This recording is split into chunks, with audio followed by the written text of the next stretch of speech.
자격증 취득해서 이제 근로소득 뭐 그런 것도 하나의 방법이죠. 뭐 제가 이때까지 뭐 늘 많이 얘기했던 뭐 시설 관리 분야라든지 뭐 전기 자격증이라든지 뭐 그런 것도 하나 있을 것이고, 제일 먼저 이제 보편적으로 생각하시는 것들이 운송업을 많이들 생각하시더라고요.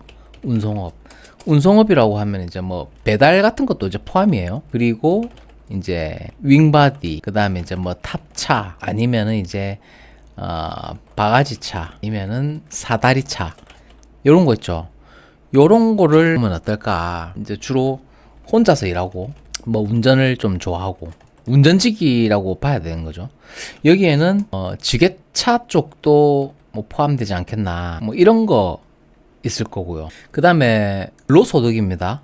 아니면은 이제 뭐 일반 물류회사 같은데 이제 경력 없이 무경력인 상태에서 이제 얘기를 하는 거예요. 일반 물류회사 같은 데 가면 이제 특별한 기술 없어도 할 수 있는 일들, 포장, 납품, 뭐 납품도 사실은 운송업에 들어간다라고 봐야 되죠. 근데 이제 뭐 포장, 납품, 영업 관리, 뭐 요런 게 있겠죠. 근데 이런 것도 단순 물품 포장하고 뭐 납품하고 이런 것들은 급여가 뭐 그렇게 높은 급여를 보장할 수가 쉽지 않죠. 250에서 만 280만 원 선. 주변 지인들이라든지 나이 또래에 비해서 이제 자격증 취득이 좀 힘들다라고 하는 분들한테 좀 추천드리는 거는 그런 것들이에요. 이제 기술이라고 하기보다는 이제 기능이라고 보는 게 더 맞겠죠. 기능, 설비 분야, 요런 거. 설비라 하면은 이제 뭐 보통 에어컨, 뭐 청소도 있을 것이고, 신규 설치, 뭐 이런 것들, 뭐 보일러, 뭐 요런 게 이제 기능 설비 분야가 되겠죠. 근데 요런 것들의 장점이 프리랜서로 이제 진출이 가능하다라는 점. 일반 회사, 뭐 일반 물류회사, 뭐 포장, 납품, 영업 이런 것들은 내 걸로 가지고 나와가지고 이렇게 프리랜서로 내 사업으로 만들어 나가기는 사실상 무리가 있고, 그 대신에 진입 장벽이 낮고, 근데 이제 기능, 설비 분야, 에어컨, 보일러 이런 것들은 처음 들어가면 이제 조금 급여가 낮죠. 배우는 시기가 있으니까. 배워야 되는 시기가 뭐 최소 한 1년 정도라고 보고, 1, 2년. 기능 설비 분야라고 하면은 이제 뭐 보통 이런 게 있을 것이고, 어떤 카테고리가 있냐면 이제 인테리어 기술 기능이라 하면은 이제 뭐 화장실, 욕실이죠. 욕실 일 완성, 그 다음에 주방 가구 조립, 예를 들면 이런 거죠. 그리고 이제 뭐 현장 전기 기술, 요런 것도 이제 본인 걸로 이제 만들어 나갈 수가 있는데, 처음에는 이제 조금 고생을 해야 된다라는 하는 그런 뭐 단점이라고 해야 되나? 그걸 버텨야 되는 시기가 있다라는 거죠. 버텨야 되는 시기. 근데 물리치료는 예를 들어서 40대 때 하기가 쉽지가 않습니다. 보통 이제 물리치료를 하면은 이런 것들은 이제 물리치료 학과를 나온 보통 2030 세대들이 이제 주로 이제 병원에서 이제 하는 일들이고, 이런 것들은 40대 은퇴자들이 쉽게 진입할 수 있는 그런 분야는 아니다라고 하는 거고, 그 다음에 이제 뭐 자영업 쪽에 있겠지만, 요거는 이제 내일 한번 다뤄드리도록 하겠습니다. 이건 별도로 드릴 예정이고, 오늘은 이제 근로소득 편입니다. 여러분들은 이제 뭐 어떤 쪽으로 생각을 하고 계시는지, 말씀드렸다시피 자격증을 취득해서 직접적으로 취업에 바로 써먹을 수 있는, 자격증을 취득해서 근로소득을 만드는 방법이, 제가 이제 뭐 가장 추천하는 게 이때까지는 그거였죠. 시설 관리 분야. 왜냐면은 진입 장벽이 낮고 수월하고, 이 난이도가 이제 수월, 그리고 상대적으로 하는 일에 비해서 급여 수준이 높다. 그렇기 때문에 제가 이제 이 분야를 이제 조금 추천을 드린 편이고요. 그러니까 현실적으로 가능하겠다라고 하는 게, 여기 나와 있는 이제 운송업 이런 거 진짜 많이들 생각들 하시더라고요.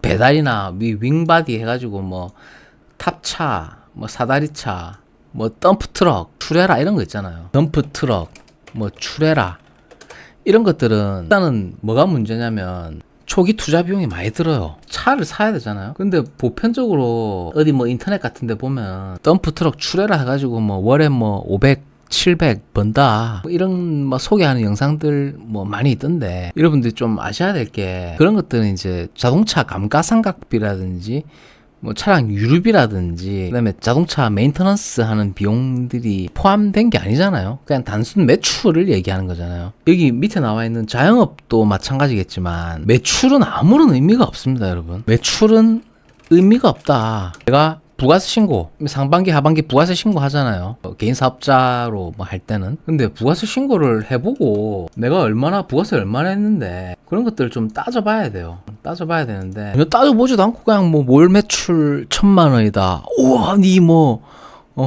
돈 많이 버는 줄 아는데요. 월 매출 1,000만 원인데 월 비용이 1,150만 원인 경우가 대반사입니다. 그러니까 그 비용도 잘 따져봐야 된다는 거죠. 그리고 이 운송업이라는 걸 처음 시작할 때 차량을 이렇게 뭐 할부든 뭐 자기 돈으로 샀든 예를 들어서 뭐 5천만 원 주고 샀어. 그러면은 그걸 나중에 또 팔 때는 그 차량 감가상각을 또 따져봐야 되는 거죠. 뭐 5천만 원 주고 샀으면은 신차를 뽑았다라고 하면 팔 때는 뭐 한 3천만 원 이밖에 안 되죠. 그러니까 그런 것까지 다 빼고 하면은 과연 얼마나 남겠어요, 실제로. 근데 실제로 해가지고 100만 원, 600만 원씩 남겼다. 그럼 전부 다 그거 하고 있지. 누가 이 뭐 시설 관리나 인테리어나 물리치료든 뭐 에어컨이든 보일러든 기능 설비 분야 이런 데서 누가 개고생하겠어. 대체적으로 뭘 하든지 간에 우리가 이제 실제로 벌어갈 수 있는 거 이제 순이익이라고 봐야 되죠. 월급도 어떻게 보면 이제 순이익이니까 자영업은 아니에요. 그러니까 이게 오늘은 근로소득 편인데 구조적으로 어떤 일을 하든지 간에 급여가 200에서 400 사이인데 500만 원 이상을 벌기는 사실상 이제 현실적으로 이제 무리가 있다라고 보고 채팅 한번 부탁드립니다. 인사 한번 해주세요. 뭐 대부분 그렇더라고요. 구조적으로 그렇게 딱 세팅이 되어 있잖아요. 벌 수가 없더라. 그래서 요거 말고 또 여러분들이 생각나는 게 있나요? 뭐 근로소득으로 해서 뭐 벌 수 있는 거 그런 것도 있겠죠. 뭐 서비스업에서 종사하게 되면은 식당, 요식업 뭐 이런 쪽이겠죠. 일반 뭐 점포 이런 데서 이제 직원으로 취업. 이거는 이제 내 자영업을 위한 포석이 돼야 되는 거예요. 연습 삼아. 예를 들어서 뭐 내가 요거는 자영업에 해당하는 부분이겠죠. 자영업에 해당되는 일단 전초 과정인데 이걸 근로소득으로 봐야 되느냐, 뭐 자영업의 전초 과정으로 봐야 되느냐, 이제 자영업으로 봐야 되는 거예요. 자영업을 하겠다라고 하면은 이제 바로 그거를 시작해가지고 돈을 벌기는 실상 나는 불가능하다고 생각합니다. 왜냐하면 이때까지 다 직장 생활을 했기 때문에 갑자기 뭐 내가 자영업을 열어서 뭐 고깃집을 한다는 둥 어떤 서비스업에 종사한다는 둥 그래갖고 시공하기가 사실상 불가능하지 않을까, 현실적으로 좀 그런 생각을 좀 가지고 있습니다. 여러분들 의견도 한번 주세요. 근로소득으로 40세 퇴직 이후에 할 수 있는 일들이라는 이제 주제로 여러분들하고 지금 얘기 중입니다. 여러분들이 생각하시는 이제 근로소득으로 이제 할 수 있는 일들이 뭐 어떤 것들이 있을까, 현실적으로 어떤 대안들을 이렇게 책상에 쭉 올려놓고 나한테 이런 일들을 한번 이제 생각해 보자라는 거죠. 주로 이제 뭐 몸으로 하는 일들이 거의 대부분이 될 수밖에 없죠. 왜냐하면 이제 나이 들어서 요즘은 자영업 힘들죠. 그래서 오늘은 이제 근로소득 편입니다. 자영업 편은 이제 내일 한번 다뤄볼 생각이고, 뭐 여러 가지 자영업은 뭐 수백만 가지가 있죠. 근로소득으로 일하는 것도 수백만 가지인데, 뭐 보편적으로 우리 주변에서 이제 이렇게 진입장벽이 좀 낮고, 뭐 상대적으로 좀 급여가 괜찮고, 뭐 그런 부분들 좀 얘기를 좀 하고 있거든요. 월급이 세후 300이라면 공격 투자, 예를 들어 주식 등등 공격 투자 비율 자문구예요. 투자보다는 일단 한 1억 정도를 한번 모아보는 거, 저축이 투자보다 좀 앞서야 됩니다. 그런 얘기들 많이들 하잖아요. 뭐 유튜브에서 일단 1억을 모아라. 근데 그게 사실 틀린 말은 아니에요. 왜냐면은 돈을 모아보지 못한 사람은 그 돈을 불릴 능력이 안 돼. 일단 1차적으로 왜 1억을 모아라고 하라는 그 말의 의미가, 시드머니 확보 중요하죠. 시드머니 확보 중요한데 그 1억을 모으는 단계까지의 그 사람이 이제 돈을 대하는 태도 같은 거 있잖아요. 그런 이제 끈기와 인내심, 그런 것들을 일단 1차적으로 키우는 게 투자보다는 좀 더 선행되어야 되지 않는, 그 돈에 대한, 돈을 내가 대하는 이제 애티튜드죠. 돈을 대하는 태도, 그걸 먼저 키우라는 의미예요. 그게 1억을 모아라는 의미가. 한 그 정도를 근로소득으로 이제 모아본 적이 있어요. 한 30대 때죠. 30대 때 뭐 투자 이런 것들은 일절 못하고 그게 이제 눈을 뜨기 직전이었으니까 이제 급여를 받으면 60% 이상 70% 가능하면 이제 최대한 많이 돈을 안 쓰고 이제 저축을 하는 게 가장 중요하죠. 저도 약 한 1억 정도가 이제 모였을 때 그때 이제 아파트 투자를 그건 투자라고 하고 내가 산 것도 아니고 그냥 실거주 목적으로 이제 샀는데 그게 결론적으로는 투자가 돼 버렸죠. 세를 줬으니까. 그렇게 해서 이제 투자를 시작하게 된 거고 일단은 그 돈을 모아보는 행위 그게 이제 더 선행되어야 된다. 그런 의미가 될 것 같습니다. 꼭 1억이라는 상징적 의미도 있긴 하지만 1억을 모으는 그 과정 자체가 정말 쉽지 않거든요. 그리고 뭐 1억을 모으는데 10년이 걸렸다고 하면은 뭐 그 돈이 2억, 3억으로 부르는 데는 또 20년, 30년 걸리는 게 아니라 또 시간이 또 짧아지는 그런 경향성이 사실은 있어요. 저도 그런 것들을 많이 경험을 했고 예를 들어서 뭐 직장 생활 해가지고 한 달에 100만 원씩, 150만 원씩 뭐 이런 식으로 저축을 보통 10년 정도, 뭐 8년에서 10년, 뭐 단순 계산했을 때, 근데 이제 급여가 또 올라가고 하면은 또 이제 저축률도 높아지는 거죠. 그래서 일단은 젊을 때는 특히 2030 세대들은 내 단위 시간당 급여를 많이 받는 대로 가는 게 사실은 좋죠. 근데 그게 안 되니까 내가 뭐 다 고액연봉을 받을 수는 없잖아요. 그러니까 가능하면은 그 주어진 선택지 안에서 가장 높은 선택, 내가 갈 수 있는 데서 이제 가장 높은 선택을 하는 게 바람직하고 2030 때는 좀 허리띠를 졸라매고 좀 열심히 모아보는 게 그 시간이 의미 있는 시간이 되지 않겠나. 그 투자는 또 신중하게 해야 되고 뭐 부동산 투자를 하든 주식 투자를 하든 공부를 많이 하고 그 다음에 이제 하셔야 된다는 의미지. 돈을 모아보지도 않고 투자를 한다? 그거는 순서가 좀 안 맞는 것 같고요. 자, 그래서 이제 요 40대 퇴직 이후에 할 수 있는 일들, 이 근로소득 편인데, 다시 한번 보면은, 제일 이제 뭐 이런 것들을 많이들 생각하시더라. 네, 배달, 뭐 윙바디, 탑차, 바가지차, 뭐 사다리차, 운전직이죠. 근데 이게 과연 지속 가능할까? 지속 가능하지는 글쎄요. 제가 이거 해가지고 뭐 잘 됐다는 사람 못 들어본 것 같은데요. 그게 롱런하고 좀 지속 가능하고 글쎄 잘 못 들어봤고 제가 이제 개인적으로 이제 추천하는 것들은 자격증을 취득을 해서 진입장벽 낮고 일이 난이도가 수월하고 상대적으로 하는 일에 비해서 급여 수준이 높고 이쪽을 좀 경험을 해본 다음에 그걸 가지고 이제 기능직보다 기술직, 기술을 향상시킬 수 있는 분야 쪽으로 이제 다시 일반 회사 그걸 또 이제 내 프리랜서로 요런 단계로 밟아 나가는 거죠. 뭐 그런 방법이 있고 일단 그럼 관련해서 뭐 자격증을 취득을 해야 되겠죠. 여태까지 뭐 한 2년 동안 얘기한 자격증이기 때문에 더 이상 또 언급하지 않겠습니다. 전기기사입니다. 그런 걸 이제 좀 취득을 하게 되면 상대적으로 몸이 좀 편하잖아요. 예를 들어서 설비 분야, 에어컨 청소, 에어컨 뭐 교체, 신규 설치, 보일러 이런 거는 몸이 많이 힘들고 또 이거는 계절 타거든요. 에어컨은 이제 여름에 이제 성수기고 상대적으로 가을 겨울에는 일이 좀 덜한 편이고 일이 많이 없는 편이고 그 대신에 이제 요거 에어컨 쪽 설비 쪽을 하면은 보일러도 같이 해야 돼요. 왜냐하면 보일러는 겨울이고 에어컨은 여름이니까 배워야 되는 시기. 근데 요것도 성장을 하게 되면 어느 정도는 하지만 요것도 그렇게 지속 가능하지가 않더라.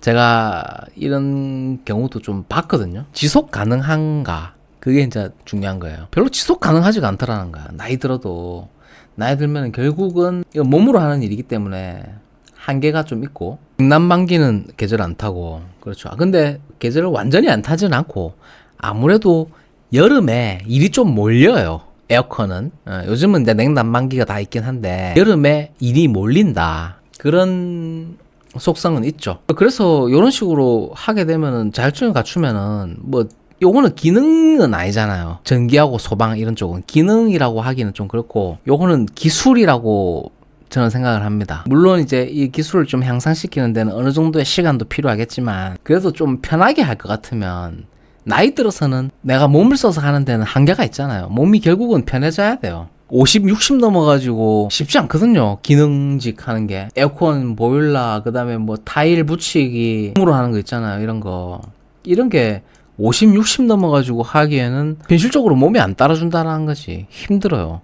그러니까 50, 60 넘어서는 몸이 좀 편하려면은 1, 2년 정도만 고생하면 되잖아요. 자격증 따가지고 시설 관리에서 조금 경력 쌓고, 지금으로 봤을 때는 그 정도 대안이 가장 현실적이지 않을까, 그런 생각을 좀 가지고 있거든요. 요즘은 냉난방기로 해가지고 겨울에도 이제 보일러를 안 쓰고 냉난방기로 이제 온풍을 쓰는 경우도 있긴 해요. 기본적으로 에어컨은 여름에 일이 좀 몰리고 보일러는 겨울에 일이 좀 몰리고 그래요. 물론 100%는 아니에요. 여름에도 봄, 가을에도 따뜻한 물로 샤워를 해야 되기 때문에 보일러를 쓰긴 쓰지만 난방은 보통 겨울에만 하기 때문에 겨울에 일이 좀 몰린다. 기술과 기능은 어떤 차이가 있느냐. 여러분들 아파트나 뭐 빌딩이나 이런 데서 시설 관리하면서 형광등을 교체해 주는 게 기술이에요? 기능이에요? 그거는 기술도 아니고 기능도 아니죠. 그냥 아무것도 아닌 거고, 타일을 붙이는 걸 가지고 그런 것들 있잖아요. 타일 붙이고 도배 같은 거, 그거는 기능이죠.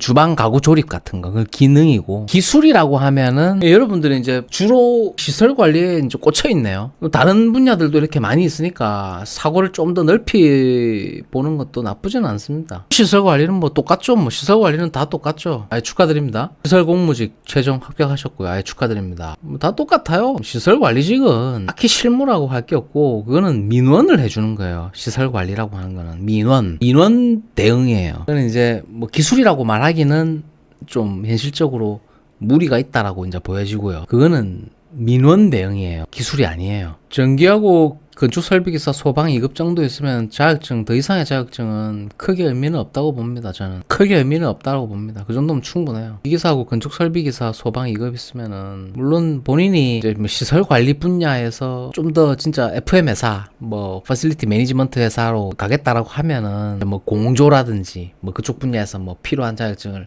한두 개 더 취득하는 거야 뭐 하겠지만, 뭐 답은 없으니까 민원 대응이에요. 시설 관리는 뭐 기술적으로 뭔가 실무 역량이 필요하다 그렇지 않습니다. 본인이 만족한다면 그 자리에 계속 있어도 뭐 상관없지만, 내가 불만족스럽고 내 근무 환경을 좀 더 개선하고 싶다라는 생각이 들면 자기 개발을 해야 되죠. 어느 정도. 물론 뭐 자격증 따는 게 자기 개발은 아니라고 제가 뭐 몇 번을 얘기하긴 했는데, 자기 개발이라고 하기보다 글쎄요, 그냥 그 가스라이팅 당해 있는 거예요. 여러분들은 그 자기 개발이 아닙니다. 뭐 자영업 이제 내일 얘기할 거지만, 이제 별도 콘텐츠로 자영업 편, 오늘은 이제 근로소득 편이니까 여러분 과장하지 말고 사장하십시오, 이런 것도 가스라이팅의 한 종류거든요. 이게 뭘 의미할까요? 여러분들이 가지고 있는 그 프랜차이즈 교육비 뜯어내려고 하는 가스라이팅이잖아요. 지금 따라 그런 것도 다 가스라이팅이에요. 사회가 만든 가스라이팅. 여러분 과장하지 말고 사장하세요, 이지랄 하면서 돈 뜯어내려고 그런 거예요. 교육비 뜯어내고 인테리어비 뜯어내고, 자기네들이 지정해 있는 인테리어 협력업체에 인테리어 해야 되고, 그럼 한 2억 정도 갖다 발라야 돼요. 그럼 결국은 돈 버는 게 누구냐? 프랜차이저가 돈을 버는 거예요. 프랜차이지가 돈을 버는 게 아니라 결국은 그 브랜드를 가지고 있는 사람들이 로얄티를 먹기 위해서 이제 그렇게 가스라이팅 하는 거고, 뭐 직장 자격증 따고 이런 것도 그런 맥락이에요. 비슷해요. 여러분들 자격증들을 많이 따주고 많이 응시를 하고 학도사 보고 강의도 끊고 해야 그 돈이 국가로 들어가기 때문에 이 사회 전반을 움직이는 만적인 요소가 되는 거잖아요. 동맥 같은 거니까 돈이 돌아야 된다는 뜻이죠. 적당히 하라는 거예요.